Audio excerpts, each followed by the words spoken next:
extraño van a estar, se va a dar más en niños. Normalmente la edad va a ser de 6 años o menos, ¿no? ¿Por qué? Pues porque los niños no son conscientes de lo que pueden introducirse en el oído, ¿no? No son conscientes de que puede hacerles daño, ¿no? En cambio en los adultos pues es un poco difícil encontrar eso. Entonces, en la clínica tenemos como antecedentes que un 33.3% admite la introducción de un cuerpo extraño, ¿no? Entonces, quiere decir que el otro 70% no admite. Y es normal que pues, los papás, los tíos o familiares mencionen, ¿no?, que el niño le ha visto introducirse un juguete o cualquier objeto. ¿Por qué son asintomáticos? Porque pues, hay pacientes que pues, van a introducir lo que es un cuerpo extraño pequeño que no va a obstruir, ¿no?, el conducto auditivo, y es normalmente que nos vamos a dar cuenta cuando hacemos lo que es una visita de rutina. Ahí es donde nosotros hacemos el hallazgo, ¿no? Ahora, los que van a tener síntomas normalmente vienen con lo que es dolor de oído, que es lo que es la otalgia, que se da más que todo por el tamaño del cuerpo extraño que va a haber, ¿no? Esto les va a causar dolor. Y también lo que es la otorragia, que esto se da normalmente cuando el cuerpo extraño es vivo, es animado, puede ser un insecto, no sé, una mosca o una garrapata que le esté causando laceraciones en el conducto. Es por eso que se da lo que es la otorragia. Ahora, la otorrea normalmente es en pacientes que ya llevan días ya con la infección o con el cuerpo extraño, y esto que está causando, ¿no?, es una infección. La tinnitus o sonidos, zumbidos, se da, puede ser también por un cuerpo extraño animado, ya sea el aleteo de una mosca, una garrapata, o tal vez por el mismo cuerpo extraño grande, ¿no? Ahora, la fiebre ya viene acompañado por el hecho de que ya lleva varios días ya con el cuerpo extraño. Y la hipoacusia de transmisión se va a dar por el tamaño del cuerpo extraño, ¿no? Si es muy grande, este va a causar lo que es lo que es la impactación, ¿no?, de este cuerpo extraño, y esto causa lo que es una hipoacusia de transmisión. Respecto al examen físico, vamos a ver que el instrumental necesario, como todos ya conocemos, es lo que es el otoscopio, ¿no? Le vamos a realizar lo que es la otoscopía, que pues con esto vamos a confirmar el diagnóstico del cuerpo extraño.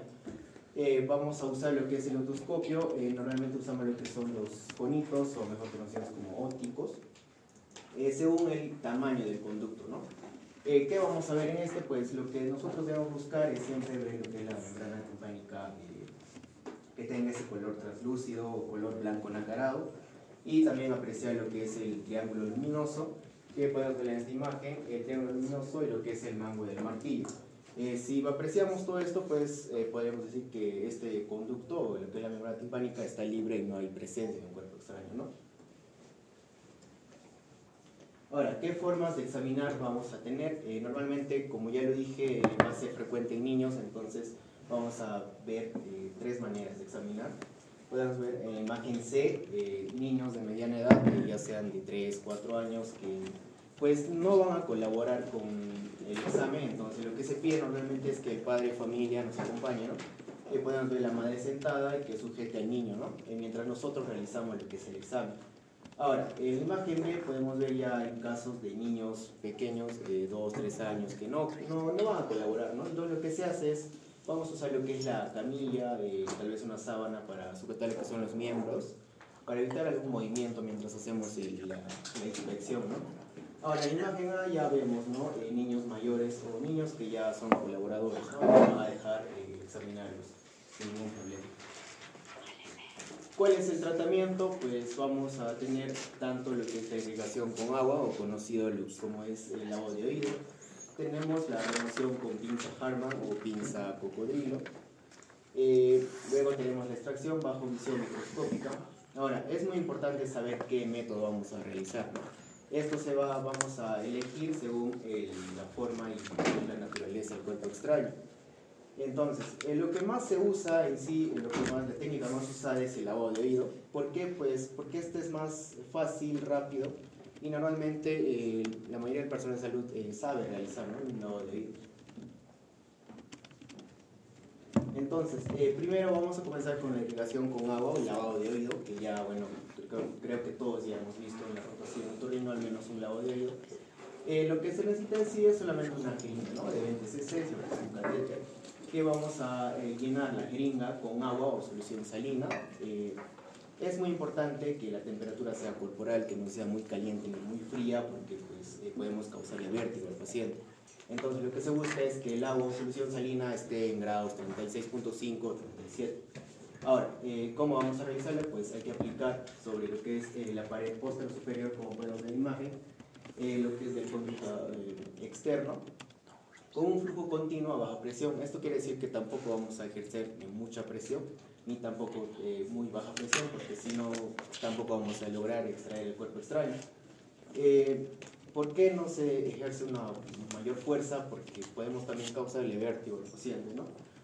Ahora, ¿en qué casos va a estar contraindicado lo que es el lavado de oído? Pues va a estar contraindicado en pacientes que tengan perforación de membrana timpánica o se sospeche, ¿no? Si en caso el paciente nos comenta que pues durante el año tiene secreciones violentas unas 3 o 4 veces, hay que sospechar, ¿no?, de una perforación de membrana timpánica, entonces evitar realizar un lavado de oído. Ahora, si el cuerpo extraño es una pila de botón o pila de reloj, ¿por qué? Pues porque la pila en sí va a tener componentes cáusticos, componentes tóxicos, que al momento de nosotros aplicar el agua, lo que va a pasar es que estos componentes cáusticos pueden causar lo que es una necrosis, ¿no?, y complicar todo el paciente.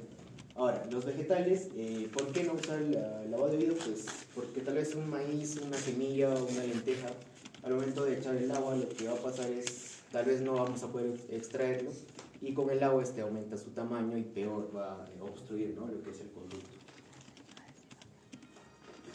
Ahora, la extracción bajo visión microscópica se va a dar ya cuando no funciona lo que es el lavado de oído, ¿no?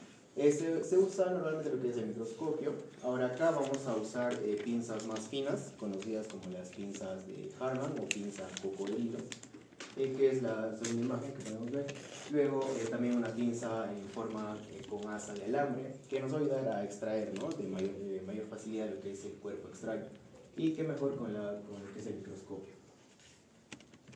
Ahora, en el caso de cuerpos extraños animados, ¿cómo vamos a hacer la extracción? Lo que se busca primeramente acá es matar al insecto, ¿no?, de forma rápida y segura. ¿Cómo lo vamos a realizar? Pues no vamos a usar ningún insecticida. Lo único que se usa es solamente glicerina o suero fisiológico, que le vamos a aplicar en el conducto. Durante unos 5 o 10 minutos vamos a pedir al paciente que se eche de costado, y pasado el tiempo, lo que se espera en sí es que el insecto muera por ahogamiento, ¿no? Y una vez pase este tiempo, nosotros verificar que el insecto esté muerto y ya procedemos a extraerlo, ¿no?, ya sea con pinza o visión microscópica. En esta imagen tenemos un diagrama de flujo, que en sí es todo lo que ya mencioné, cómo vamos a hacer el tratamiento. Lo importante acá está en ver, ¿no?, qué va a pasar si el paciente no colabora. Pues si no colabora el niño, normalmente lo que se busca es sedarlo, y si no tampoco funciona la sedación, lo que habría que hacer es ver ya una extracción ya bajo anestesia general. ¿Qué complicaciones post-extracción tenemos? Va a haber una relación directa entre aumento de complicaciones e intentos de extracción. ¿Qué quiere decir esto? Pues que mientras más veces vamos a tratar de extraer el cuerpo extraño y no vamos a lograrlo, estamos aumentando, ¿no?, el hecho de que haya más complicaciones en el paciente. ¿Y qué va a causar esto? Pues una laceración iatrogénica del conducto auditivo externo, que esto puede llevarnos a una otitis externa. O también lo que es la otorragia, ¿no?, que por tanto tal vez estar hurgando el oído con pinzas, vamos a causarle lo que es la otorragia, ¿no? ¿Y qué hacer si va a haber esta complicación? Pues lo único que hay que realizar es usar, ¿no?, la solución de gotas óticas, conocida como lo que es el Octazambo, que es una gota ótica antibiótica, que en sí el tratamiento es tópico, ¿no? No se va a usar todavía antibióticos por vía oral, porque pues, solo estamos en el conducto auditivo externo. Si en caso hay compromiso del oído medio, pues ya estaríamos pensando en antibióticos por vía oral. Bueno, antes de esto es importante explicar al paciente si después de esta extracción, mencionarle que durante al menos una semana evitar, ¿no?, que haya, al momento de bañarse, se ponga algodón en los oídos para evitar que ingrese el agua, ¿no? Ahora, respecto a la miasis ótica, la miasis, del griego mia, significa mosca, vamos a ver que esta es una infestación, ¿no?, miasis ótica o miasis aural o otomiasis, va a implicar, ¿no?, la infestación de esta, que compromete tanto lo que es el oído externo y lo que es el oído medio, ¿no?, en casos que se complique. Vamos a ver que se va a dar cuando la mosca va a ingresar al conducto auditivo externo. Esto se va a dar más que todo en pacientes que ya tengan, ¿no?, un lecho infeccioso en el conducto auditivo externo. Normalmente no va a entrar una mosca así por decir a tu oído, ¿no? Tiene que haber tal vez un olor fétido, lo que es una secreción purulenta. Ahora, la mosca, pues como ya lo dije, es atraída por secreciones malolientes, y ¿qué va a pasar? Pues va a depositar ahí sus huevos, y en pocos días se va a dar origen a lo que son larvas, ¿no?, que van a aumentar lo que son las secreciones, con la aparición del dolor al invadir lo que son las estructuras vecinas, tejido sano, con un proceso agudo de tipo inflamatorio, ¿no? ¿Qué factores de riesgo tenemos para miasis? Pues factores intrínsecos. Ya le mencioné que un paciente haya tenido ya un proceso infeccioso anterior, una herida, una lesión previa, y que tenga secreción purulenta, ¿no? Ahora, los factores extrínsecos, que no influyen mucho, pero bueno, esto vamos a mencionar, que son la exposición laboral, ¿no? Que sean pacientes agricultores, que trabajen en el campo, y el clima cálido, que también puede afectar. Ahora, otros factores son la disminución de conciencia, el abuso de alcohol y enfermedades mentales. Es importante porque pues, las personas que viven tal vez en completo abandono o viven en la calle, pues van a estar más expuestas, ¿no?, a que tal vez estén durmiendo en la calle y una mosca puede ingresar, ¿no?, en lo que es el conducto. Y peor si tienen alguna infección en el oído, pues están más propensos. Respecto a las manifestaciones clínicas, los signos y síntomas que vamos a tener en la miasis incluyen, ¿no?, presencia de larvas en el conducto al momento de lo que es una inspección, la sensación de cuerpo extraño, otorrea seropurulenta, otorragia, dolor, ¿no?, lo que es la otalgia, problemas de audición y lo que es picazón. ¿Cuál va a ser el diagnóstico? Pues, ¿cómo hacer el diagnóstico? Va a ser también clínicamente, ¿no? Mediante lo que es la otoscopía vamos a ver, ¿no?, como vemos en la imagen, vamos a apreciar lo que son larvas o gusanos, ¿no?, en el conducto. El tratamiento, primeramente hay que tratarlo con antibióticos o analgésicos, ¿no?, porque el paciente va a referir siempre dolor, incomodidad o malestar, ¿no? Luego de eso lo que se tiene que hacer es retirar lo que es las larvas mediante pinza bajo visión microscópica. La extracción se va a dar utilizando solución salina yodada, cloroformo al 10%, ivermectina tópica, solución salina yodada para eliminar lo que son los gusanos, ¿no? La profilaxis, pues, se va a recomendar siempre un antibiótico como profilaxis. Ahora, ¿qué complicaciones vamos a tener? Puede haber, ¿no?, una perforación timpánica, una destrucción del oído medio, y pues esto puede llegar a la invasión de lo que son las meninges, ¿no? Y eso sería todo. Gracias.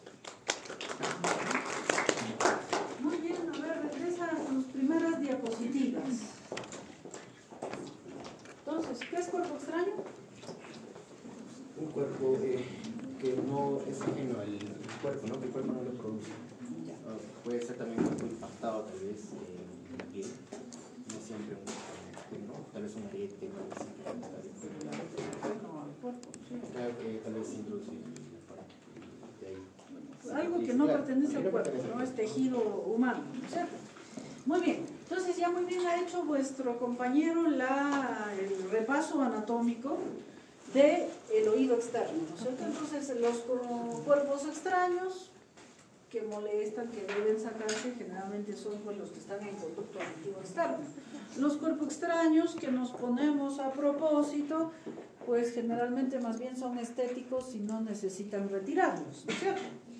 Entonces, lo que entra en conducto auditivo externo sí hay que retirarlo primero porque puede causar algún tipo de lesión y además con el tiempo y con el cerumen puede ir ocasionando un tapón y de esa forma causar hipoacusia. Como ha mostrado vuestro compañero, en la anatomía del conducto externo, en la unión de los 2 tercios óseos del conducto con la parte fibrocartilaginosa, existe un pequeño estrechamiento que se llama el istmo del conducto auditivo externo. Entonces, esa parte es la que es un poquito más estrecha. Entonces, en vuestra vida en general, procurar no introducir más el cuerpo extraño, porque si ya pasó el istmo, resulta mucho más difícil la extracción del cuerpo extraño. Muy bien, a ver, sigue la siguiente diapositiva. Entonces, como han mencionado vuestros compañeros, los animados y los inanimados, ¿no es cierto? Entonces, entre los inanimados orgánicos están las semillas, arvejas, etc. Como dijo vuestro compañero, pues si es no echarle agua y dejarlo, ¿no es cierto? Porque si no va a hidratarse, va a hincharse y va más bien a empezar a germinar. Pero si es que está más o menos libre, con un chisguetazo como han visto, eso sale. Bien, entonces, como siempre, como ya hemos visto en los cuerpos extraños en nariz, siempre tener cuidado con las pilas, ¿no? Las pilas no hidratarlas porque empiezan a echar esas sustancias cáusticas y van a producir mayor lesión, incluso necrosis en el conducto auditivo externo. Entonces, muy importante recordar que los cuerpos extraños pueden ser asintomáticos.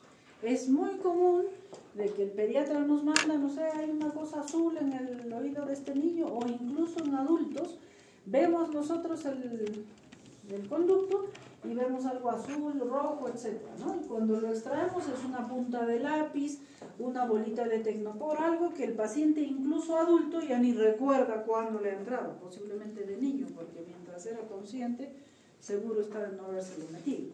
Entonces puede ser asintomático y estar durante muchísimo tiempo.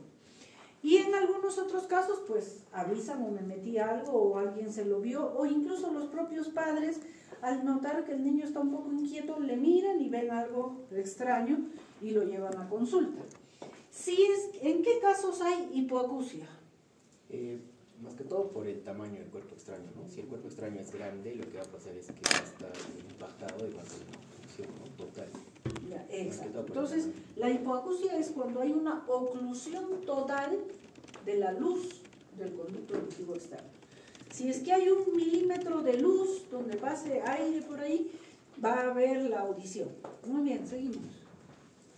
Entonces, bueno, se diagnostica por el examen físico, pues verlo ahí nos hace el diagnóstico. En los niños, sobre todo, tener mucho cuidado con inmovilizarlos, porque los niños no siempre son muy colaboradores. Bueno, como ha mostrado aquí vuestro compañero, esta es una forma, hacerle un tamalito con las sábanas para poderlo inmovilizar, y la otra sería sujetarlo así, pero no está muy bien. A ver, necesito 2 voluntarios. A ver, Frederick, por favor, ven. Ya, delegado. Y el expositor. Ya, muy bien. Ya, entonces, pedimos al papá o a un adulto. Ven, por favor. El menor, sentado aquí. No, perdón, así. Papá de Gonzalo. No, sentado bien. Sí son, creo, Exacto. Siéntate. Papi, tienes que decir. Cruza, así. No, tú no vas a cruzar las piernas. Bueno, pero las piernas tienen que estar bien cruzadas para sujetar las piernas del paciente para que uno no lo patee, ¿no es cierto? No, este abrazo ya está muy cariñoso, pero no. Mira, este brazo, no, abraza los 2 brazos. Este tiene que abrazar los 2 brazos. Y esta mano, suelta esta mano, sujetar la cabeza, pegar a la cabeza así, para que no se mueva, ¿ya? Entonces, piernas inmovilizadas, brazos inmovilizados, cabeza inmovilizada, y ahí podemos manipular al paciente. Muy bien, muchas gracias. Vamos. Ya, entonces, eso tengan en cuenta, porque si es un niño muy inquieto, y los niños si están asustados peor, van a recibir patadas, gritos y golpes y de todo. Y la otra, cuando ya son más grandecitos, es pues hacerles el tamalito en la camilla. Muy bien, sigue. A ver, otra cosa, ¿cómo entran los cuerpos extraños en el oído?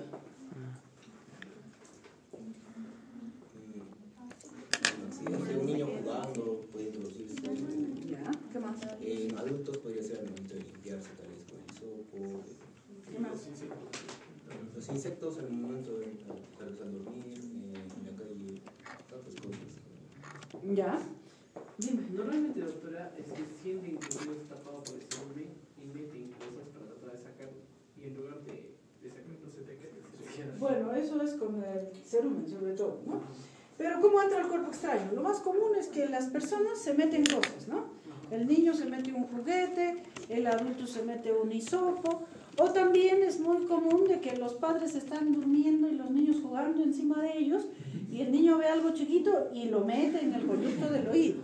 Suele ser bastante común. Y otra causa, bueno, y los animados pues entran por sus propios medios, caminando se meten al huequito que encuentran. Y otra causa muy importante que hay que tener en cuenta es la iatrogenia. ¿Qué significa iatrogenia? Causado por un problema de salud, sería cuando yo cometo algo contra él. Exacto, cuando un personal de salud comete una lesión, ¿no? Claro, entonces, ¿eso en qué casos ocurre? Cuando por alguna razón, igual que en la nariz, han visto en la nariz ponemos nuestro algodoncito con epinefrina para, etcétera, poder ver de dónde viene, para hacer hemostasia. Igualmente en el oído podemos poner un taponcito, podemos poner alguna cosa, o el propio hisopo, que también cuando estamos usando y poder quedarse, ¿no? Entonces son las formas en las que puede ingresar un cuerpo extraño. Muy bien, entonces, muy importante el tratamiento. Entonces ya hemos visto cómo entra el cuerpo extraño y hay que retirarlo, ¿no es cierto? Entonces, yo diría que el 99% de los cuerpos extraños se puede sacar con un lavado del oído. El lavado del oído lo ha descrito vuestro compañero y ahorita vamos a repasarlo. Evitar usar pinzas y sobre todo a vuestro, ¿qué diremos?, alcance, seguramente que en vuestra posta, etcétera, no hay pinzas de oído muy adecuadas. Así que cuanto más intenten usar las pinzas, pueden ocasionar mayor daño y iatrogenia. Y otra cosa muy importante es tener en cuenta la característica, la característica del cuerpo extraño, ¿no? Si es una perla, si es una bolita de popcorn, si es algo duro, nunca traten de pinzarlo, porque lo que van a hacerlo es irlo empujando y enclavando en el istmo o incluso sobrepasar el istmo. Gracias. Entonces se lo puede pinzar solamente cosas blandas, un algodón, una esponja, una tela, cositas que se puedan pinzar, pero cosas duras y mucho más si son esféricas, no traten nunca de pinzarlas, ni en nariz, ni en oído, ni en ninguna parte, porque lo que van a hacer es introducir. Y como les decía, el altísimo porcentaje de la textura que sea, los lavados son los que puedan. ¿Podrías esta imagen agrandarla? La última. Abajo en la lupita. ¿Cómo lo hago? Ah, sí. Bueno, ya. Entonces, como ha dicho vuestro compañero, necesitamos una jeringa y un piquito. Han visto que nos adaptamos con la punta de una sonda, algo, de que alargar el pico para que sea más, afinar el chorro el cual vamos a usar. Usar agua tibia, 37 grados, temperatura corporal. Ni más frío ni caliente, porque ahí ocasionamos, como dijo vuestro compañero, vértigos. Otro detalle sumamente importante, y ya les he dicho desde el inicio de clases, es muy importante ver lo que hay, ver lo que hacemos y ver cómo queda. ¿Ya?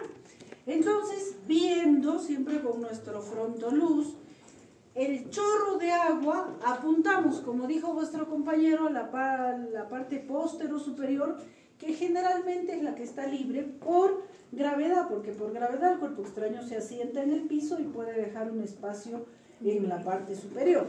O por donde vean ustedes que existe un espacio. ¿Por qué?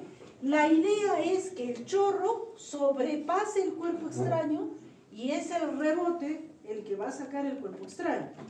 Entonces, no apuntarle al cuerpo extraño porque le van a ir dando vueltas y molestando más al paciente y demás, y el cuerpo extraño no va a salir. Entonces, la idea es sobrepasar el cuerpo extraño y el rebote es el que va a empujar el cuerpo extraño. ¿Queda claro? ¿No es cierto? Muy bien, a ver, ¿qué más? Algo que aclarar. ¿Cómo se va a separar? Bien, entonces mirando las pinzas, ya saben, esta es una pinza de oído que ni en el hospital tenemos, así que mucho cuidado con usar pinzas porque pueden lastimar más y peor si no tienen una buena luz. Entonces podrían usar, igual que en nariz, recuerdan, una cureta, ¿no? Y la forma igualito es sobrepasar el cuerpo extraño y arrastrar. Muy bien, a ver, ¿qué más? En cuanto a los cuerpos extraños vivos, como dijo vuestro compañero, lo ideal es, lo primero, matar el cuerpo extraño, ¿no es cierto? ¿Y cómo lo matamos? Si le echamos agua sola, a veces sobreviven porque son resistentes al agua. Pero si le echamos alcohol o aceite, no hay ningún ser vivo que respire ni alcohol ni aceite, ¿cierto? Entonces, y esperar un poco a que se ahoguen y ahí hacemos el lavado del oído. Ya que está muerto, no se va a defender y va a salir. Aunque cuerpos extraños pequeños, tipo una polilla, una pulguita, o incluso una araña, cosas que no tienen mucha fuerza, incluso vivos podemos lavarlo y el agua lo arrastra y lo extrae. El problema son con las garrapatas y con las cucarachas. Esas sí tienen gran poder de aprehensión en el tejido y pueden lastimar la membrana timpánica. Entonces, en esos casos sí hay que sí o sí matarlas.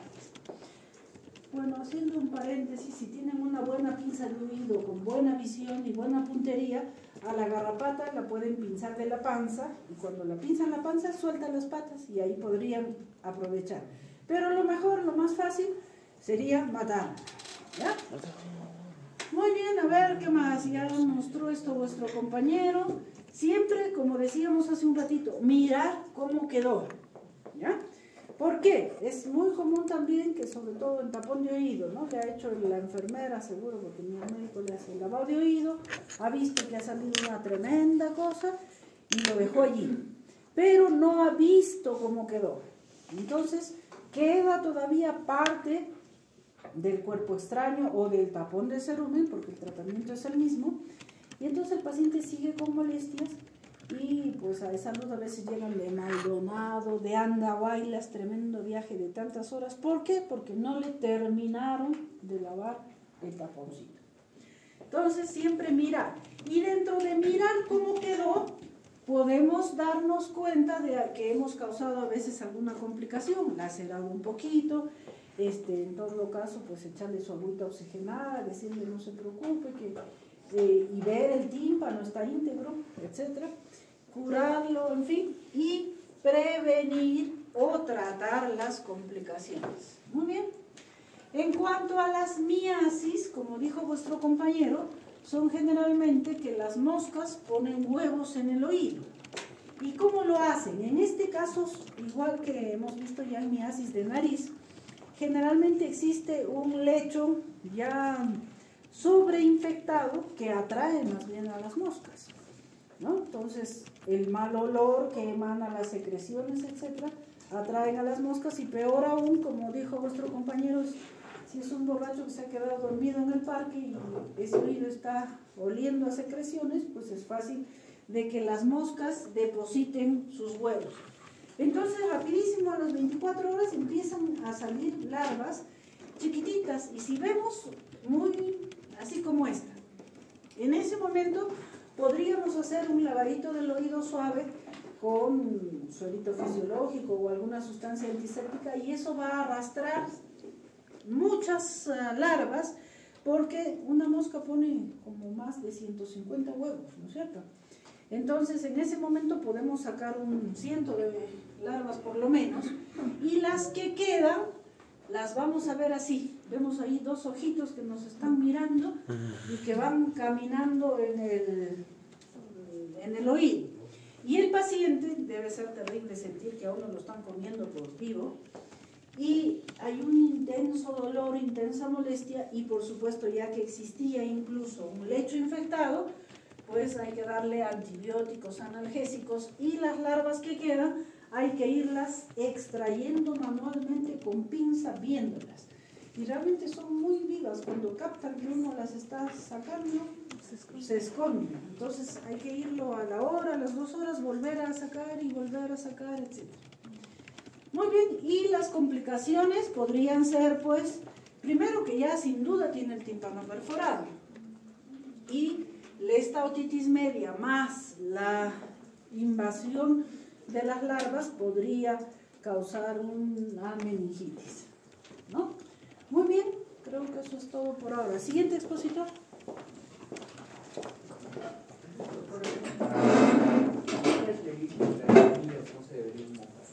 La semilla. Eso lo hemos dicho. Primero depende, ¿no? Si tú ves un granito de popcorn y si sobre todo una pista de aceite que no reventó bien, esa es la tragedia. Segundo, de que si más o menos calculas, pero si está muy impactado, ya no Salí sin eso.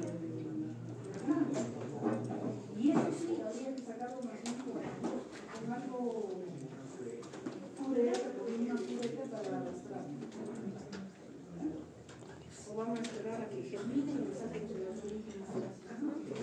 Está jateando. Y o sea, no, pues ya he llegado, hija. Y además vamos a escuchar a después quizás.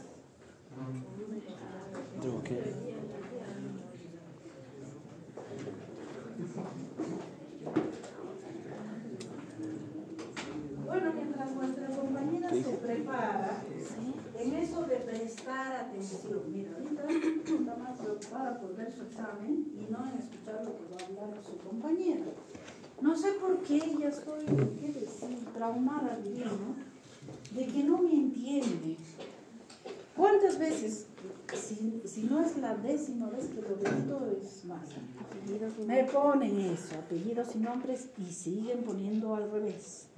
En el examen anterior, justamente porque en exámenes anteriores, que no, que yo puse un puntito, que la rayita, que el puntito está medio alargadito, les dije, las respuestas me ponen en un círculo y siguen las fallas. Entonces, ¿qué hacemos? Prestar un poquito de atención a lo que se menciona. ¿Ya?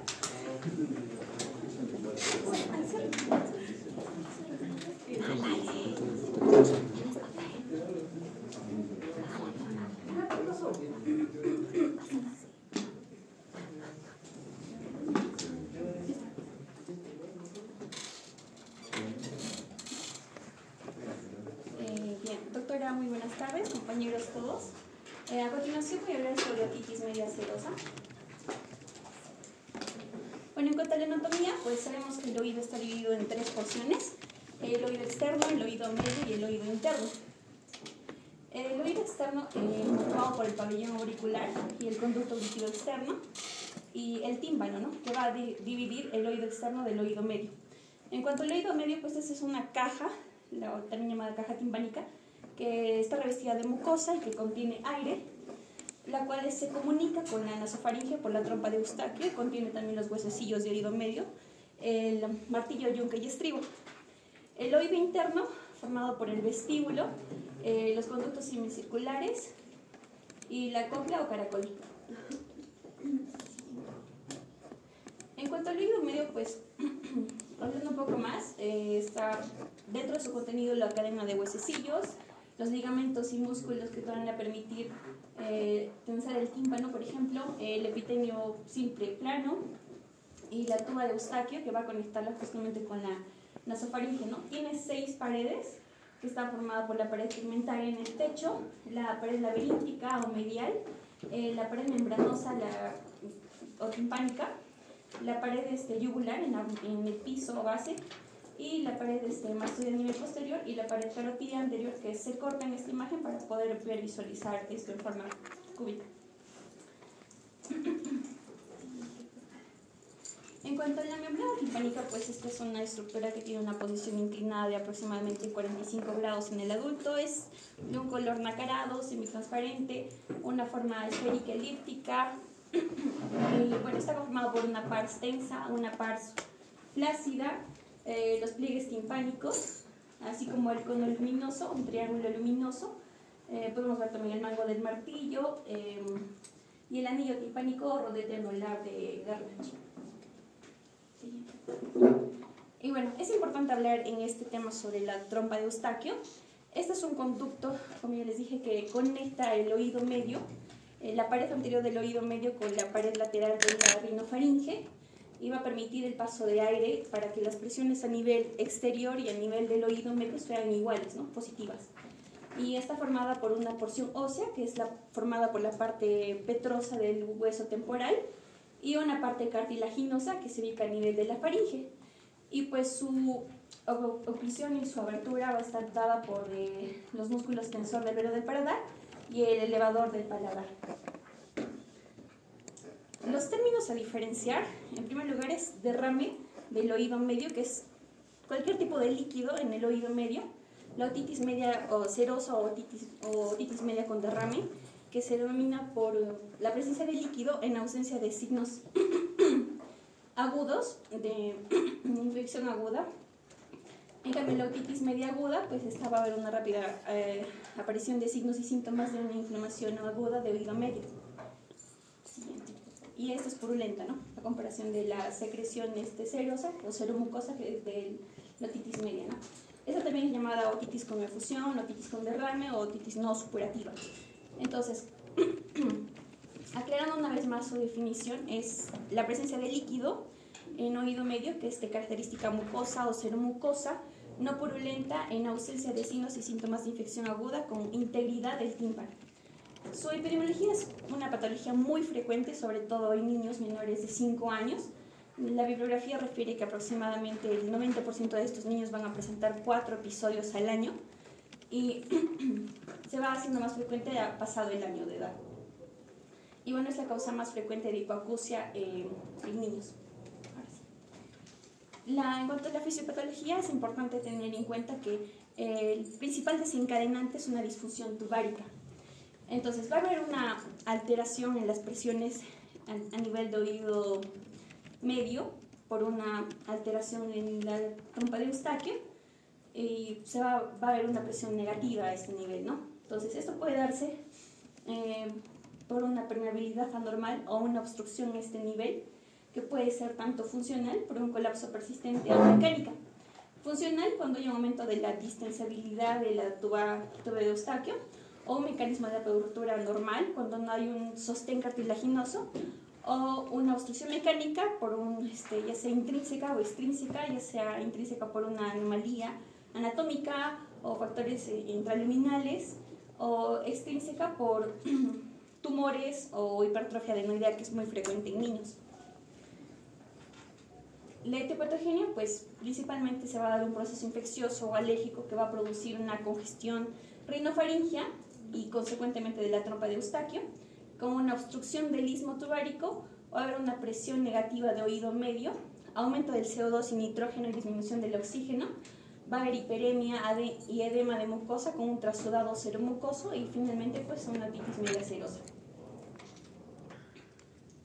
Dentro de los factores predisponentes, es de etiología multifactorial. No se logra determinar a causa exacta siempre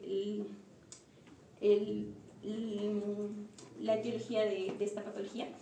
Los factores anatómicos importantes a considerar, los cuales nos ayudan a entender por qué es tan frecuente en niños, es porque la trompa de Eustaquio es más corta, es más ancha y de un trayecto más horizontal en niños que en el adulto. Y además que hay una inmadurez neuromuscular fisiológica de los músculos del elevador y tensor del velo del paladar. Entonces, dentro de los factores ambientales, importante tener en cuenta la lactancia. Muchas mamás acostumbran a echarse con sus niños y darles de comer y dejarles caer la mama sobre ellos. Entonces, esta posición supina va a permitir que también la leche o la secreción en general llegue al trompa de Eustaquio y lo obstruya, ¿no? Las infecciones de vía respiratoria, las alergias respiratorias, buceos o también viajes en avión, sobre todo en adultos, episodio previo de otitis media aguda. El clima se está descrito que es más frecuente en invierno y en frío, la inmunodeficiencia también y el reflujo gastroesofágico. Los factores congénitos, principalmente anomalías de cabeza, una susceptibilidad genética, prematuridad. Los niños prematuros tienen 20 veces más riesgo de desarrollar una otitis media serosa.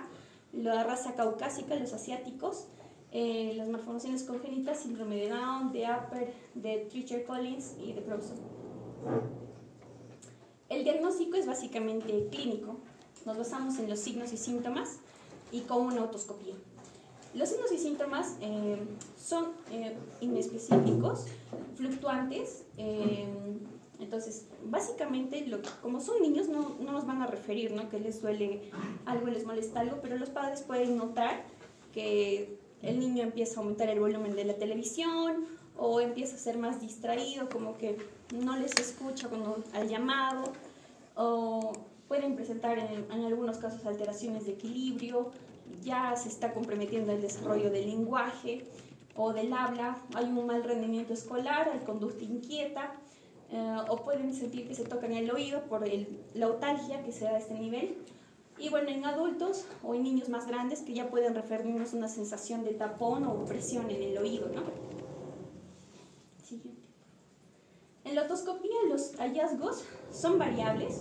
Podemos encontrar incluso un tímpano a veces que puede aparentar normal, puede verse un poco más opaco, como podemos ver en la tercera imagen, o más transparente, que permite ver incluso las burbujas de aire, es decir, hay agua y las burbujas que están contenidas llenas de aire y se puede ver, ¿no?, cuando está de movimiento el paciente. En este caso también se ve un tímpano un poco más retraído y acá un nivel hidroaéreo, ¿no? El paciente seguramente ha estado sentado, entonces el aire ha permitido mantenerse arriba y el líquido seromucoso en la base. Esta es una diferencia que podemos encontrar a nivel de evaluación con la otoscopía, una otitis media con efusión o serosa y una otitis media aguda. Entonces, la otitis media serosa, como les dije, el contenido es seromucoso, podemos ver las burbujas de aire, el tímpano está transparente, hay una ligera protrusión, pero se puede ver la calidad del líquido, ¿no? En cambio, la otitis media aguda es líquido purulento, ¿no? Entonces, el tímpano ya está más abombado y se puede ver que también el líquido pues, es más en consistencia purulenta, ¿no?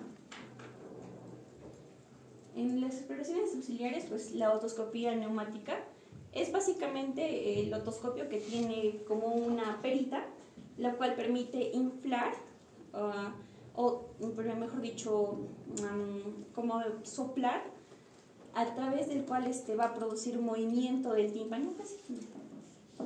Entonces, lo normal es que se mueva y cuando hay un líquido, pues más lo normal es que se mueva, como podemos ver ahí, como un pequeño latido, ¿no? Pero cuando hay líquido, va a ser más rígido, ¿no? Porque obviamente ya lo que lo está empujando no va a permitir esta flexibilidad. Tiene una sensibilidad del 94% y una especificidad del 80%. Siguiente. Otro es la audiometría tonal. Básicamente vamos a encontrar una hipoacusia con un diferencial de 20 a 30 decibeles, no progresivo, y una timpanometría lo característico es encontrar una curva tipo B paralela al eje de las abscisas. Sin embargo, pues hay que hacer un diagnóstico diferencial con otras patologías que pueden también producir un contenido en nivel del oído medio, como la otitis media aguda. La radiografía de Kabum y la radiografía de senos paranasales es importante para determinar la etiología de la otitis media serosa. O sea, puede ser producida, como sabemos, en niños por una hipertrofia adenoidea que puede estar llevando a una condición, al crecimiento del tapón de la tuba de Eustaquio y producir una otitis media. Entonces, el tratamiento en este caso sería una adenoidectomía. Y en la radiografía de senos paranasales igual, porque puede también complicarse por una rinosinusitis, ¿no? Entonces es importante también descartar la presencia de una patología concomitante que puede estar desencadenando, ¿no? En cuanto al laboratorio, descartar también procesos alérgicos e inmunológicos. La evolución es básicamente, en los niños en el 85% de los casos hay una resolución espontánea, el 20% va a requerir tratamiento médico, por lo tanto se espera hasta los 3 meses que los síntomas pues mejoren, siempre y cuando no haya un compromiso, ¿no?, de desarrollo del lenguaje o de la socialización. En los adultos pues hay una resolución espontánea que es poco frecuente, generalmente van a requerir por lo menos tratamiento médico y tras el fracaso de esta pues un tratamiento quirúrgico. El tratamiento en los niños, como ya les dije, ya una otitis media serosa crónica que se persiste por más de 3 meses con un alteración del desarrollo del lenguaje o de la socialización, que ya nos indica pues una severidad del cuadro, complicaciones como hipacusia neurosensorial, parálisis facial, inestabilidad o vértigo, y básicamente lo que él busca, el tratamiento, no es la curación de la enfermedad, porque se va a dar con el desarrollo. A medida que el niño va a ir creciendo, pues la trompa de Eustaquio va a tener una mejor disposición anatómica, y también sabemos que va a involucionar, por ejemplo, las adenoides, aunque eso lo voy a hablar un poco más adelante, ¿no? Entonces, el objetivo es controlar la patología más que curarla. El tratamiento médico consiste básicamente en corticosteroides y manejo de una patología predisponente si es que la hay. Se usan corticosteroides sistémicos como la betamethasona vía oral, que es 1 miligramo por kilo por día en dosis decrecientes al 4º día, y también pueden añadirse los tópicos, ¿no? Los antibióticos, estos han sido controversiales, en sí las guías no las recomiendan, pero si hay un proceso concomitante de infección, pues se tienen que dar, ¿no? La carbocisteína, lo leí en la guía, aparentemente hay una buena respuesta en guías japonesas, sin embargo falta una evolución a largo plazo, ya que evita la colocación o de un tratamiento quirúrgico, ¿no? Y los antihistamínicos y los descongestionantes nasales pues no han mostrado ningún beneficio. En cuanto al tratamiento quirúrgico, pues está indicado en otitis serosas agudas a repetición, 4 episodios en menos de 6 meses, cuando hay crónica, cuando hay fracaso del tratamiento, cuando hay malformaciones craniofaciales, ya que estos pacientes tienen mayor compromiso o puede tener peor pronóstico, ¿no? Alteraciones primarias de la mucosa como un síndrome mucociliar, el síndrome Down y inmunodeficiencias también. La técnica quirúrgica se basa en una miringotomía, es cortar el tímpano, aspirar el contenido y colocar generalmente tubos de drenaje, ¿no? Se coloca porque hay alta recidiva si es que no lo hacemos, ¿no? Si uno se coloca en los tubos de drenaje hay alta recidiva. ¿Sí? Entonces la miringotomía, como ya les expliqué, consiste en cortar el tímpano, hacer una pequeña incisión y de esta forma aspiramos y equilibramos la presión del oído medio, ¿no? Y bueno, de esta forma también se mejora la hipoacusia de transmisión y posteriormente se colocan los tubos de drenaje, que generalmente se usan los temporales, que son estos como tubos que van a permitir la ventilación y el drenaje del contenido que se vuelva a formar, ¿no? Y los tubos permanentes que ya se usan cuando ya hay mucha recurrencia de la clínica, que son tubos como en T.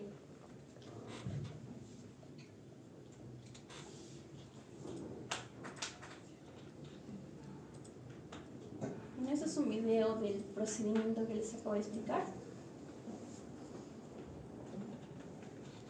Sí, tengo un poquito. Aquí está a nivel del tímpano, se hace una incisión inicial.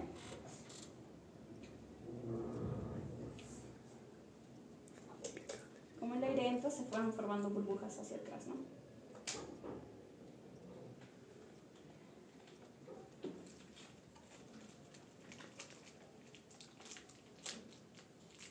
Se hace la aspiración del contenido mucoso.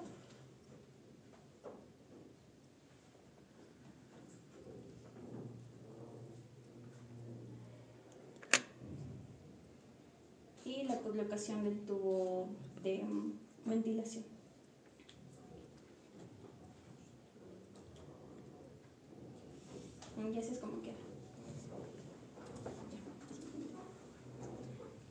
adenidectomía, pues esta, en sí el tratamiento,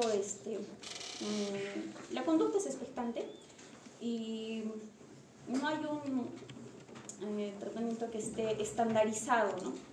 Entonces, la adenidectomía se indica sobre todo para prevenir la recurrencia de otitis media, ¿no? Algunos lo consideran cuando ya en pacientes de menores de 4 años que ya recurren tras la primera cirugía.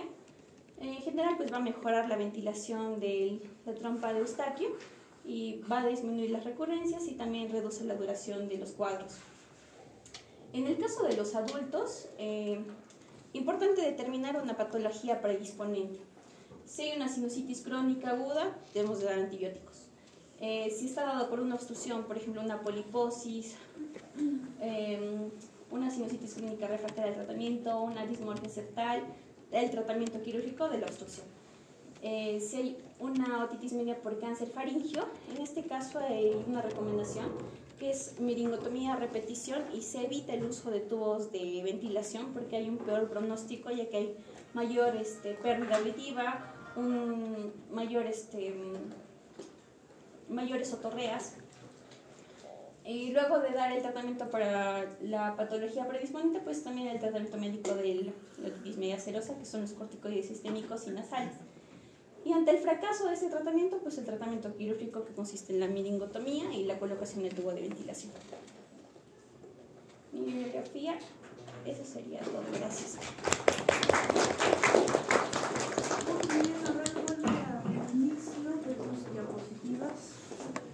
Muy bien el recuerdo anatómico que ha hecho nuestra compañera, ¿no? El oído medio es de la membrana timpánica hasta aquí, hasta donde golpea el estribo en la ventana oval, que ya al golpear la ventana oval mueve los líquidos endolinfáticos del sistema laberíntico, de la cóclea, ¿no? Entonces, y parte del oído medio es la trompa de Eustaquio.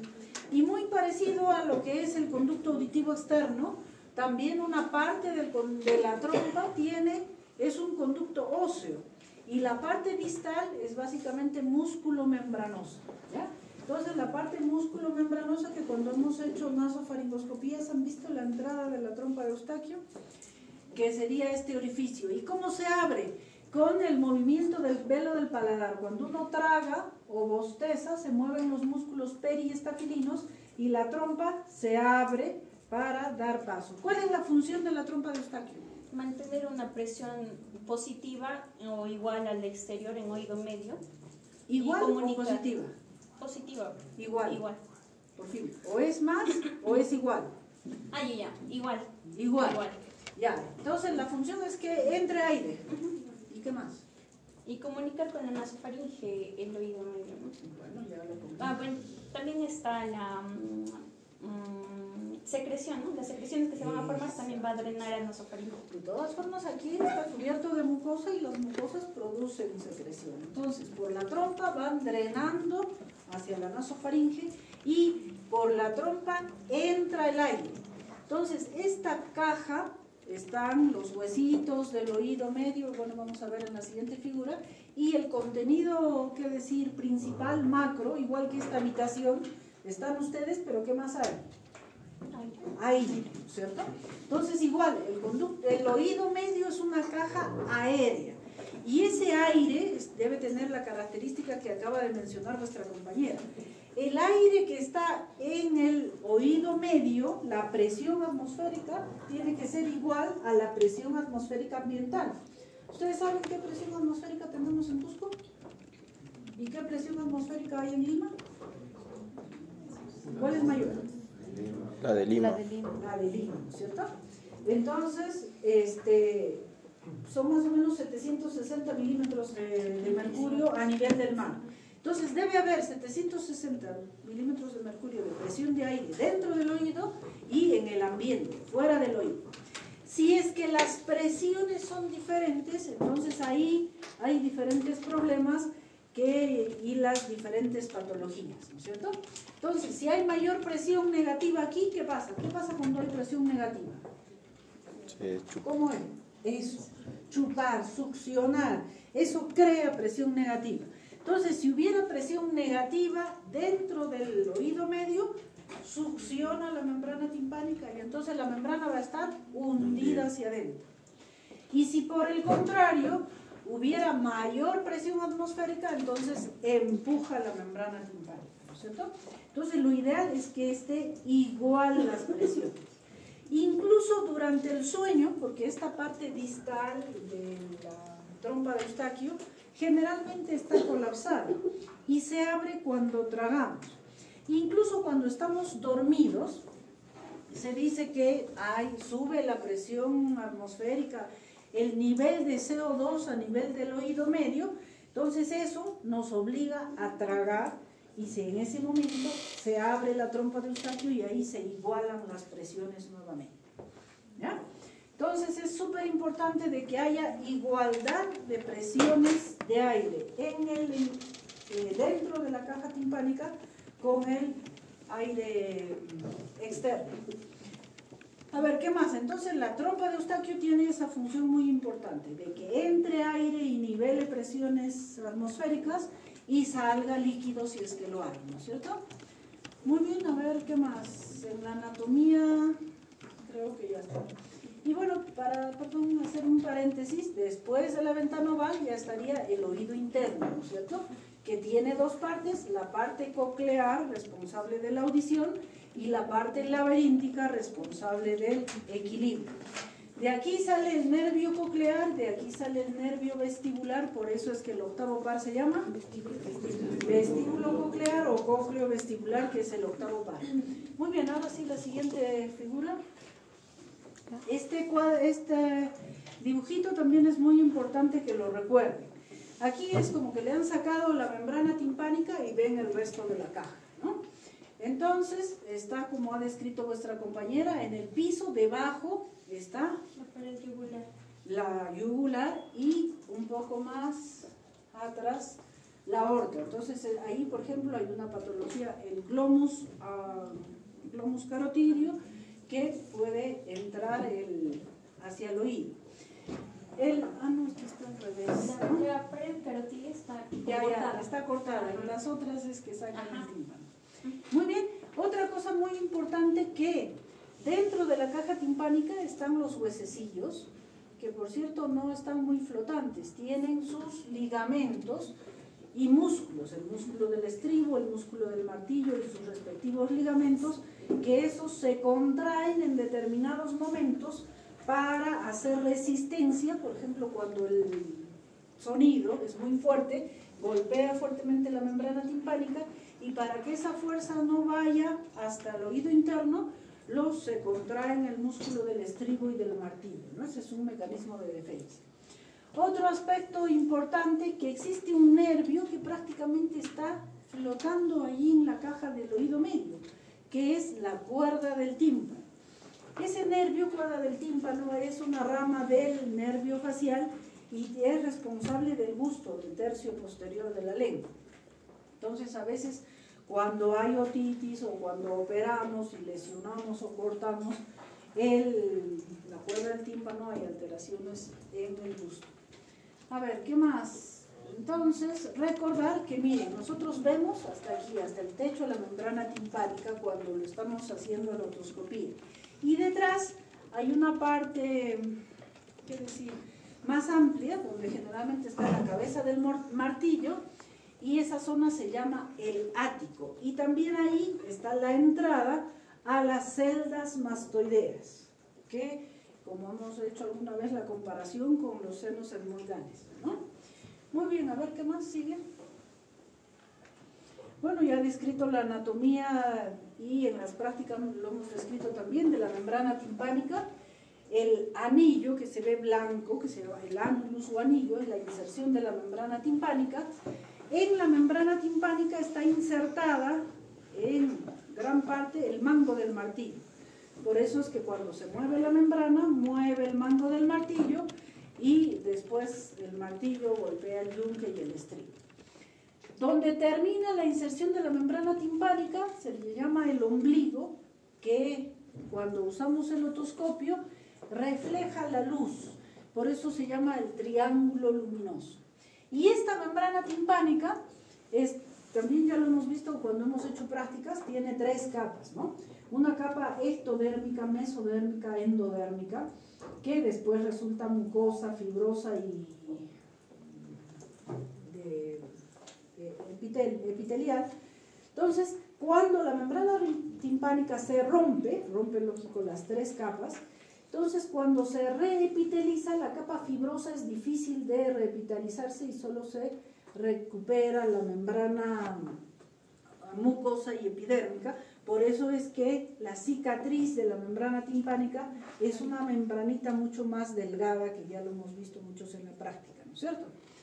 Y bueno, la anatomía que acabamos de describir, el mango del martillo, la pars flácida y el mango del martillo que está ligeramente inclinada, eso para la anatomía, para describir, nos da, divide en cuadrantes, ¿no? Cuadrante supero anterior, póstero superior, antero inferior, póstero inferior, que para describir, ¿no? Existe una perforación en la parte antero inferior, por ejemplo. Entonces, muy bien, sigue a ver otro más, ¿qué más describimos? Ya ha descrito la parte de la trompa de Eustaquio, que es muy importante, sigue. Y bueno, la otitis media serosa, que era el tema, es que ese contenido aéreo desaparece o disminuye y más bien hay un contenido líquido, ¿no? Generalmente líquido, seroso, por eso es que se llama otitis media serosa. Hay otra que se llama mucosa, hay otra incluso que le llaman el glue ear, glue de goma en inglés y ear, ¿no? De oído. Que ese moco es súper denso, y entonces cuando lo aspiran se estira como chicle, es un moco bien difícil de sacar. Muy bien, y el tratamiento, que ya lo ha descrito bien y ha mostrado muy bien el video, que es la colocación del tubo de ventilación. Entonces, como dijo vuestra compañera, hacer una miringotomía, y eso es enganchar como el botón en el ojal, se pone el tubito de ventilación. ¿Para qué? ¿Cuál sería la función del tubo de ventilación? Que drene el contenido que se va a formar y va a permitir igualar también las presiones, ¿no? Claro, o sea, entra aire y sale líquido, ¿no? Y al entrar aire se nivelan las presiones atmosféricas. Muy bien, entonces creo que nada más, muy bien. Y también lo que ha mostrado de la otoscopía neumática. Muchos en la patología de oídos hablan de la otoscopía neumática y piensan que es una cosa súper sofisticada. Y como ven, solo es el otoscopio con una manguerita y una bombita igual que el tensiómetro. Entonces, cuando ustedes mueven la bombita, el aire sopla y claro, y regresa. Entonces, de esa forma mueve la membrana timpánica. Muy bien. Siguiente expositor.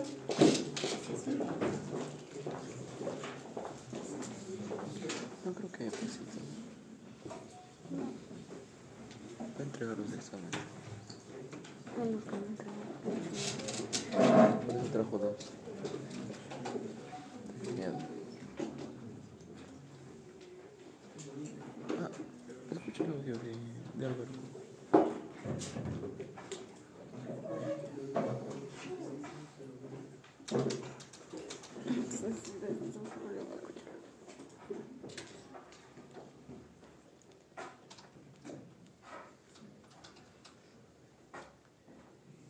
Recordando la anatomía y la fisiología, en este caso del oído y de todos los órganos, es fácil a veces deducir la enfermedad, los signos, los síntomas y cómo se manifiesta, ¿no?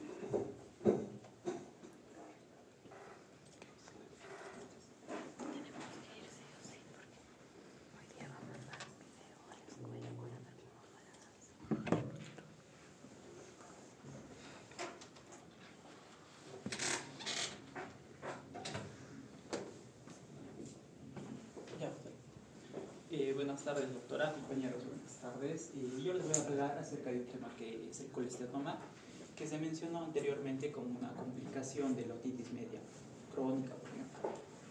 Primero vamos a hacer un recuerdo embriológico y anatómico.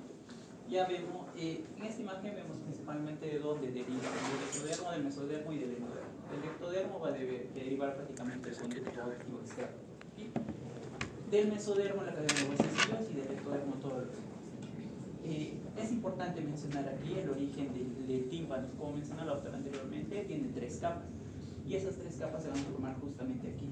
Y también vemos la cadena de huesecillos que se va a formar aquí, primer y segundo arco, aquí. Dependiendo de cuál arco, por ejemplo, del primer arco se va a derivar el martillo de yunque y del segundo arco ya el estribo. Acá vemos un tímpano normal, ya conocemos las partes, una pars flácida, esta es la pars flácida, esta es la pars tensa. Acá vemos ya el mango del martillo y el ángulo timpánico, que es el límite que nos parece. En cuanto a la derivación, por ejemplo, ¿por qué se llama pars flácida y por qué se llama pars tensa? Se llama pars tensa porque esa parte del tímpano tiene las 3 capas, mientras que la pars flácida solo va a tener ectodermo y endodermo. Eso lo va a hacer que sea mucho más delgada y eso va a predisponer que esta patología sea más evidente, ¿no? Aquí vemos, por ejemplo, la división que nos mencionó en los cuadrantes: anterior superior, posterior superior, anterior inferior y posterior inferior, ¿no? Acá vemos la pars flácida, la pars tensa, bueno, el triángulo luminoso, el mango prácticamente del martillo, ¿no? Y de igual manera es prácticamente lo mismo. Aquí también podemos ver lo que ya hemos revisado varias veces con oído externo, oído medio y oído interno, ¿no? Es importante mencionar esta estructura que revisamos, que es el ático, que va a ser el lugar de predisponencia de esta patología, de este colesteatoma. Entonces, lo que tenemos que mencionar también es que el ático también se va a llamar espacio de Prusa. Todo mira, algunos tienen un ático mucho más pequeño, otras personas pueden tener un ático más grande, ¿no? Y es ahí donde prácticamente van a estar algunos de los huesecillos se pueden mejorar. Y aquí vemos la fisiopatología, que las ondas sonoras van a ingresar, van a mover la cadena de huesecillos y van a producir, transformar esas ondas de sonido, de aire, movimiento de aéreo prácticamente en vibraciones, y luego va a mover los líquidos endolinfáticos que van a transformarse prácticamente en impulsos nerviosos. Una de las funciones también de la membrana timpánica es que va a evitar que ese aire ingrese directamente a la ventana oval. Y esto es importante, que es el mastoides. Vemos aquí, nos ubicamos, este es el átomo para Eustaquio. Y podemos ver, ¿no? Este sería el ático, este de arriba. Este sería la ventana oval, la ventana redonda y el promontorio. Y como mencionó también la doctora, vemos que esa comunicación que va a tener esto, va a tener como una comunicación hacia las celdillas mastoideas. Entonces prácticamente es como un laberinto que hay ahí, y ahí puede formarse alguna estructura y va a tener mucha relación con la fisiopatología. Y este es el oído medio, también es anatomía, ¿no? Esto, imaginen que se ha cortado aquí, que es el ático. Esto se ha cortado aquí y se ha vuelto aquí, ¿no? Entonces igual, todo ese antro que está formando las celdillas mastoideas. Tenemos todas las partes del oído medio también. Acá está la trompa, que se ubica más o menos: trompa, ventana oval, ventana redonda. Entonces ya vamos con la definición de colesteatoma. Hay diferentes definiciones, pero esta es una de las más aceptadas, ¿no? Primero es un pseudotumor. No se considera prácticamente un tumor porque no tiene un origen prácticamente de metaplasia. Bueno, sí se considera un origen de metaplasia, pero este pseudotumor no va a ser maligno, ¿no? Así es que se considera un pseudotumor epitelial constituido por epitelio cutáneo malpigiano. Si nos recordamos, la epidermis tenía 5 capas, ¿no? Capa basal, capa escamosa, etcétera, granular, etcétera, ¿no? Hasta la córnea. Se considera epitelio malpigiano a la capa basal y a la capa escamosa, o solamente la capa escamosa. Entonces es un tumor de células escamosas prácticamente, que va a estar en el oído medio. Esa sería su definición. Y estas células escamosas, si recordamos la función, tienen la función de producir queratina prácticamente, ¿no? O células epiteliales. Primero células epiteliales, y estas células epiteliales van a producir queratina. Entonces esa acumulación de queratina, que normalmente sería como de la piel, que se estaría descamando, pero como está formándose en un tumor, se va acumulando y va a producir diferentes manifestaciones. Y esta queratinización, este pseudotumor que se va a formar, si se infecta o si es que hay previo antecedente de infección, va a facilitar que esas estructuras se infecten, y lo que va a producir mayor cantidad de complicaciones. Hay diferentes clasificaciones, pero esta es una de las más simples, ¿no? Hay congénitos que van a ser prácticamente de un error de la distribución que les mencioné anteriormente, y esto se va a producir a la 5ª semana aproximadamente, donde se produce esa migración que les mencioné, la formación de la membrana timpánica y todas las demás estructuras. Entonces van a haber restos epiteliales que van a invadir prácticamente el oído medio. No, del ectodermo van a derivar esos restos epiteliales, van a invadir el oído medio y pueden evolucionar hasta quistes y formar, ¿no? Eso va a darse en el tiempo. Por eso la presentación de un colesteatoma congénito es aproximadamente de 3, 4 hasta 5 años, ¿no? Y una característica importante es que va a tener una membrana timpánica intacta, porque no hay ningún tipo de infección, o sí a veces puede presentar una infección, pero generalmente no hay ningún congénito. El adquirido es el más frecuente, es el que vamos a hablar principalmente, y se va a vincular con las otitis medias crónicas. Este adquirido puede dividirse en dos inclusive, en primario, que es el que se vincula con las otitis medias crónicas, y el secundario, que está relacionado a un trauma, ¿no? Es bien difícil, por ejemplo, que suceda un trauma de mastoides y que se rompa justo en donde está el oído medio.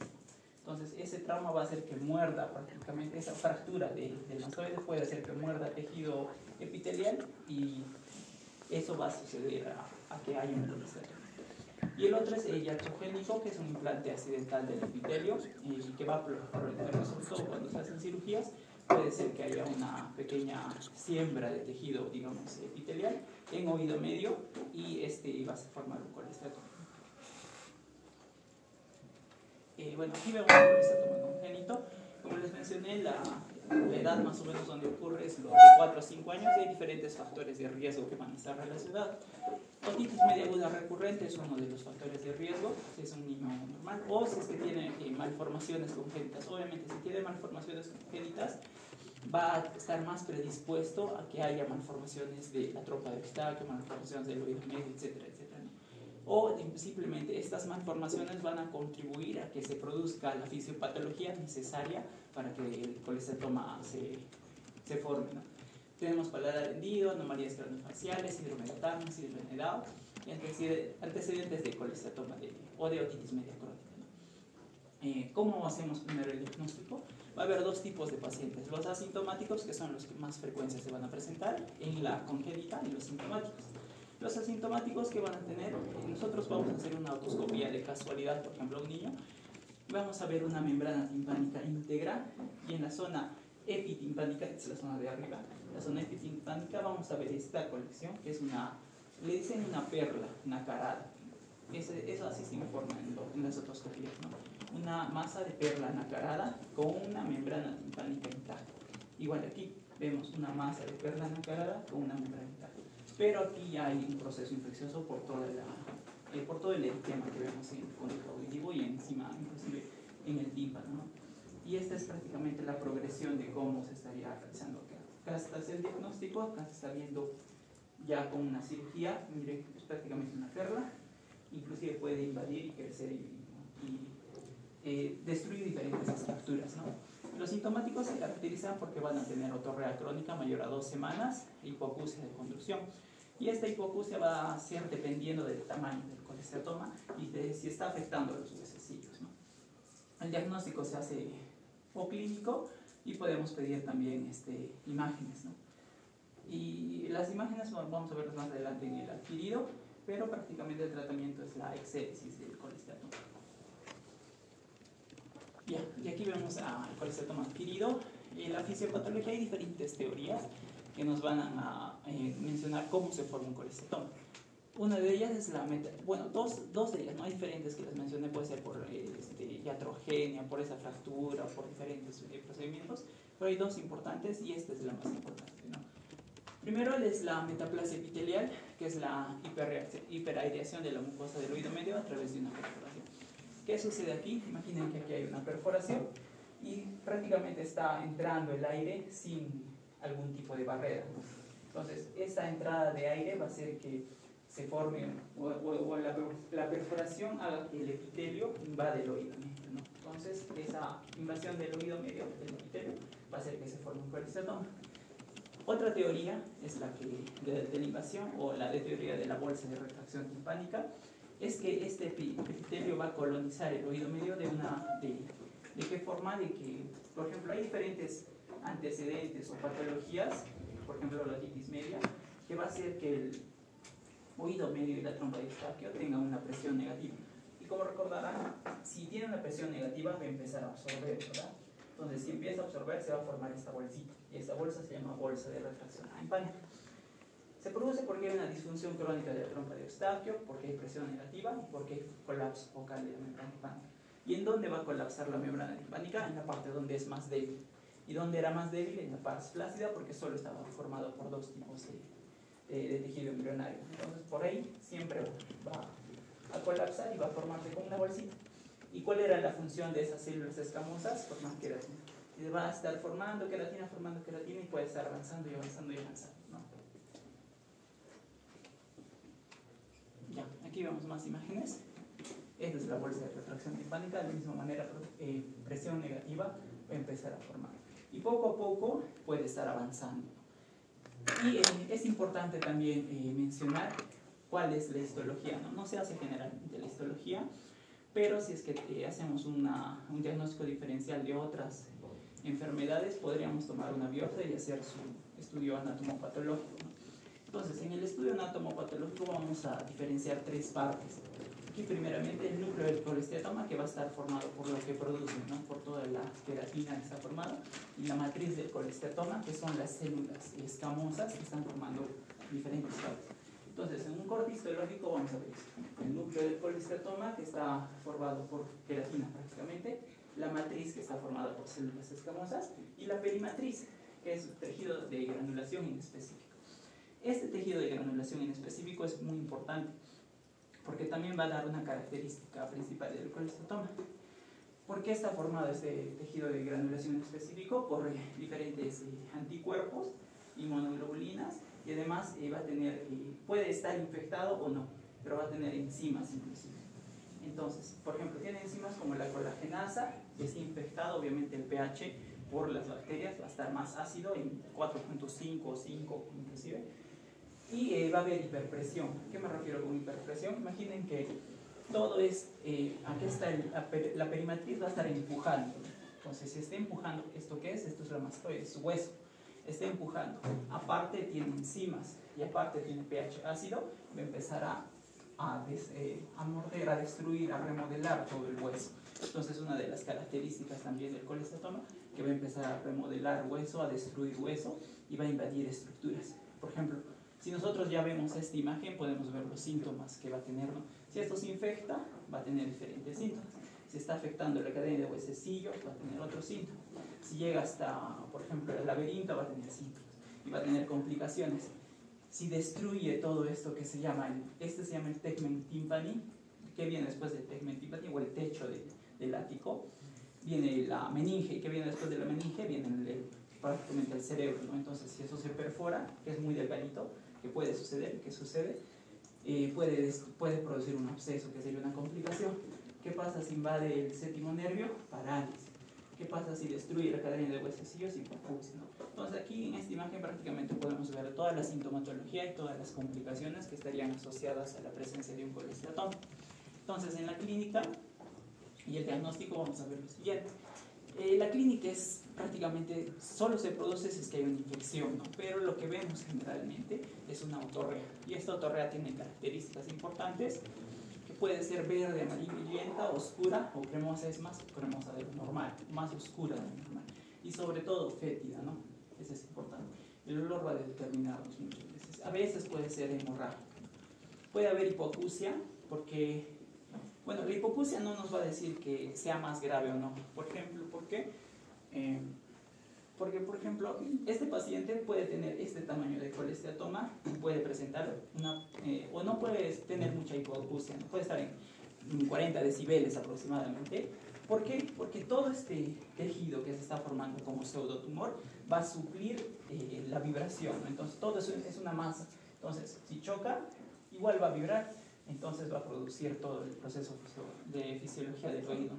Entonces, una hipoacusia no nos va a decir si es muy grave o más grave, si el colesteatoma es muy pequeño o no, o si es que está invadiendo otras estructuras o no. La otalgia se presenta a veces, no muy frecuentemente, pero no es muy característica, no solo cuando hay complicaciones, por ejemplo, cuando está destruyendo los mastoides, y es aquí donde se sospecha de tumores malignos.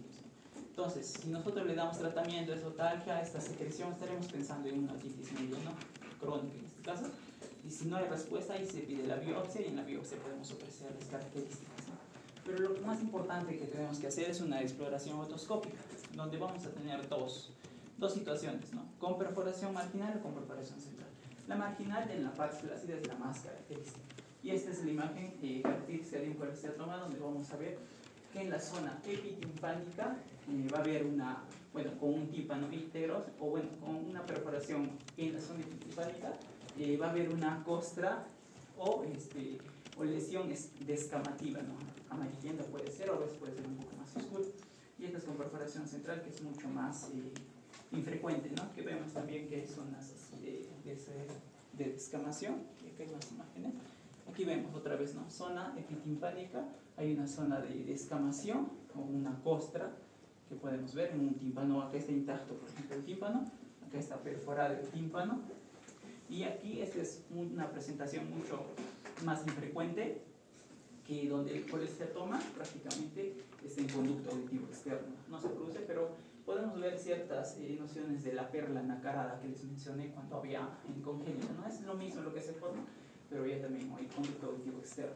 Esto va a ser por diferentes conformaciones anatómicas, sobre todo del ático, ¿no? A veces puede estar mucho más metido el ático, entonces ahí puede ponerse el colesteatoma.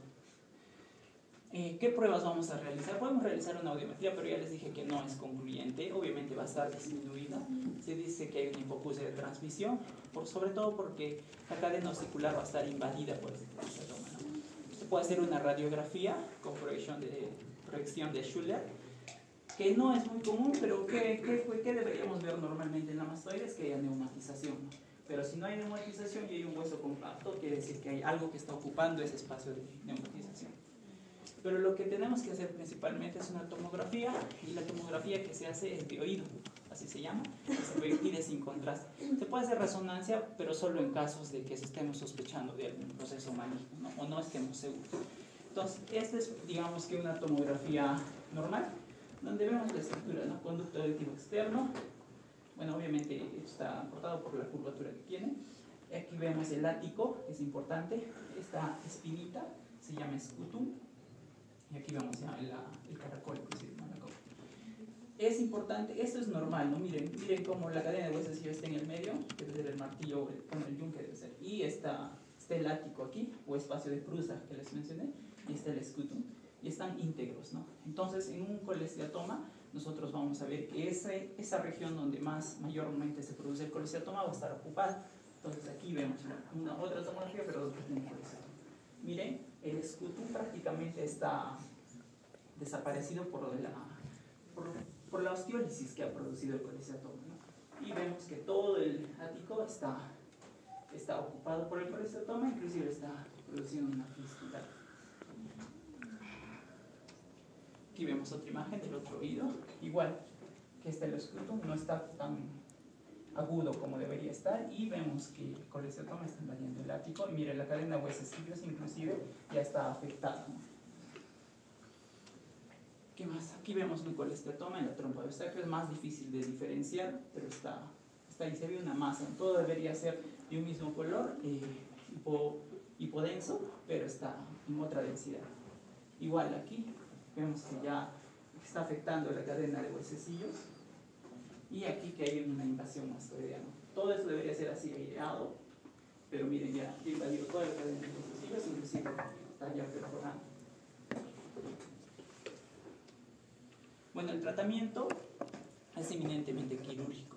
Vamos a dar tratamiento farmacológico simplemente para hacer disminuir los síntomas, o para hacer una cirugía no prequirúrgica. Podemos dar antibióticos óticos y sistémicos, podemos dar antiinflamatorios, y limpieza frecuente mediante aspiración podríamos hacer. Pero esto es básicamente si es que está complicado con una infección. Lo que se quiere es operar al paciente, pero que no esté con una infección muy grave, ¿no? Entonces, para disminuir, para enfriar el cuadro, podríamos decir, podremos dar esos antibióticos. Pero si no se puede realizar esto, por ejemplo, ¿cómo vamos a drenar un absceso que esté metido adentro, ¿no? en el ático o inclusive más arriba del ático? Podemos ver que hay un tratamiento quirúrgico para una infección y un tratamiento quirúrgico para donde no hay una infección, donde tendremos que hacer prácticamente para curar las secuelas que ha producido. En infección, ¿qué hacemos? Hacemos una antroaticotomía o una mastoidectomía radical. Sacamos, como dice antroaticotomía, sacamos todo el antro, todo el ático prácticamente, y se realiza de esta manera, porque se saca todo lo que está marcado. Se saca todo eso, pero aún el conducto auditivo externo, la parte posterior, va a estar preservada. En cambio, en la mastoidectomía radical se va a sacar todo, incluyendo esa capa, ¿no? Toda la zona que esté con el mastoides en ese lugar prácticamente. Y para las secuelas, a veces se hace en un solo tiempo. Primero se saca el colesteatoma y luego un segundo tiempo se hace la timpanoplastía. Inclusive se puede usar injertos de cartílago autólogo o de protésico para formar una nueva cadena de huesecillos. Hay 4 tipos de timpanoplastías dependiendo hasta dónde esté invadiendo el colesteatoma. La 1 solo cuando está invadiendo, o miringoplastía también se llama, donde no hay invasión de los huesecillos. La 2 cuando hay lesiones leves de la cadena, cuando ya está reparando el tímpano. La 3 cuando ya se está reparando el estribo. Y la 4 cuando hay ausencia de la cadena osicular. Y se puede hacer diferentes abordajes. Y por ejemplo aquí se está haciendo un abordaje por el conducto auditivo externo. Y aquí está haciendo un abordaje por el mastoides, ¿no? Retroauricular transcortical y dice endooral. Esto, ¿cómo se decide? Se decide dependiendo de la tomografía, ¿no? Si vemos que el colesteatoma solo está acá, simplemente su ático, obviamente. Si solo está acá, bueno, hacemos un abordaje, un acceso endooral o por el conducto auditivo externo, ¿no? Endoscópico. Pero si está invadiendo ya toda la mastoides que está perforando el tegmen timpano, inclusive, ya tenemos que hacer un abordaje retroauricular, ¿no? O transmastoideo. Estos son los procedimientos que se realizan, es el resultado final, las ventajas y las desventajas de la cirugía. ¿Cuáles son las desventajas? Principalmente es que este colesteatoma sea recurrente y vuelva a aparecer. Esto solo para que lo revisemos, ¿no? Los riesgos son que vuelva a aparecer porque aún puede haber ese proceso de siembra de células epiteliales, o a veces no se saca. Es muy difícil a veces retirar y por eso inclusive se empieza a romper huesos, se empieza a realizar osteotomía, se empieza a realizar un fresado donde vamos a destruir el hueso para ver hasta dónde está el colesteatoma. No vamos a verlo más adelante. Puede ser riesgo de otorrea, riesgo significativo de otorrea y mala audición, dependiendo de si el procedimiento es mucho más invasivo. En una mastoidectomía obviamente va a haber riesgo en la audición y una timpanoplastía, ¿no? Ya, es un video que vamos a ver después. Y las complicaciones, primero tenemos que tener en cuenta que este es un crecimiento continuo, que el colesteatoma va a tener un crecimiento continuo y muy lento. Entonces, a veces hay pacientes que no refieren ningún síntoma y ya vienen con complicaciones. ¿Qué va a producir el colesteatoma? Es erosión ósea, erosión de la cadena vesicular y otorrea fética sobre todo, ¿no? Entonces, ¿qué va a producir? Dependiendo de las zonas donde afecte, del grafiquito anterior que les mencioné, obviamente va a haber disminución de la audición neurosensitiva, primero conductual, luego neurosensitiva, si es que ya está invadiendo otras estructuras, hasta producir una apofosis inclusive.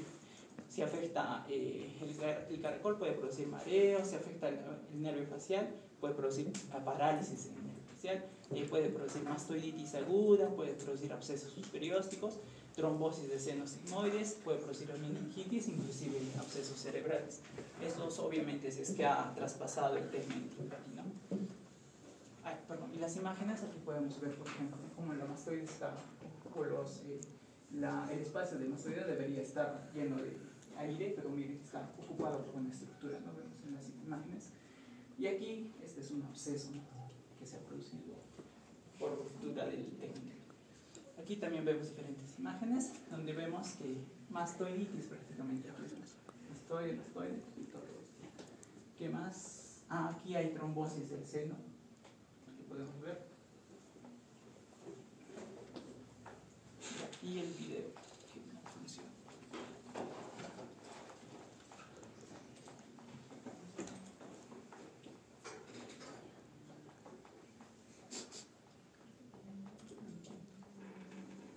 Este es un paciente el cual presenta presenta un colestatoma adelar. Si vemos, por ejemplo, la imagen característica que les mencioné en la otoscopia de un colesteatoma, y vemos en la zona epitimpánica, es estructura escamosa o costrosa, y con un tímpano que está prácticamente dematizado, ¿no? Y un conducto auditivo externo enrojecido. Entonces vamos a ver la descripción. Obviamente no vamos a tratar de sacar esa costra nosotros, ¿no? Sino que esto se hace por un proceso quirúrgico, porque al sacar esa costra, ¿qué vamos a encontrar? Más y más y más, una perforación prácticamente. Que ocupa fundamentalmente el ático anterior en relación a la articulación ingudo-maleolar, el cual produjo una erosión importante del tegmen. Nosotros realizamos una incisión cerca del bolsillo de retracción con la finalidad de poder separar el bolsillo de retracción del coleajo tímpano-meatal previamente. Esa incisión, por ejemplo, que está realizando, se dice que se debe realizar aproximadamente a 1 centímetro del ángulo timpánico, ¿no? Para tratar de preservar. Lo que se hace es que se hace de 12 hasta 6 o hasta 3 y luego se saca como una bolsita, ¿no? Y vamos a poder apreciar toda la cavidad del oído medio.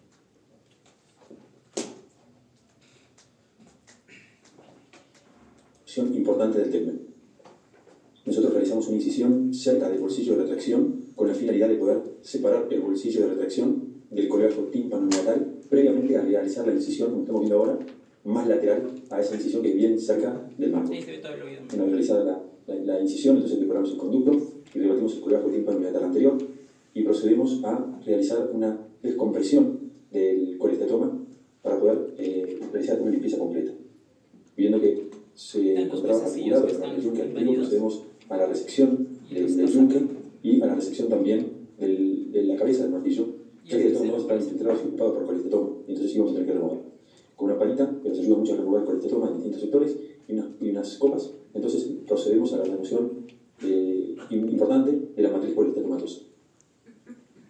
Con curitas realizamos una ampliación de la dicotomía que ya realizó en parte el colestatoma para luego poder realizar una mejor apertura mediante el uso del torno. En este caso estamos removiendo parte del tejido tímpano-escleroso que provenía del área. Estamos viendo cómo se va despegando el colestatoma proveniente del tegmen y de la madre. Al no poder eliminarlo por completo, entonces procedemos a realizar el fresado del borde de la dicotomía realizada parcialmente por el tumor y vemos qué tanta posibilidad tenemos de eliminar esta patología, identificando los límites, como se ve muy bien, entre colestatoma y meninges. Dicho proceso tenemos que realizarlo lentamente, con muchísimo cuidado, para no realizar un desgarro, una apertura de las meninges, lo que nos provocaría una salida de líquido ferroraquídeo y sería mucho más problemático, porque tendríamos un alto riesgo de infección previa quirúrgica, generar una meningitis, lo que nos generaría un dolor de cabeza importante y es fundamental para evitar mayores daños.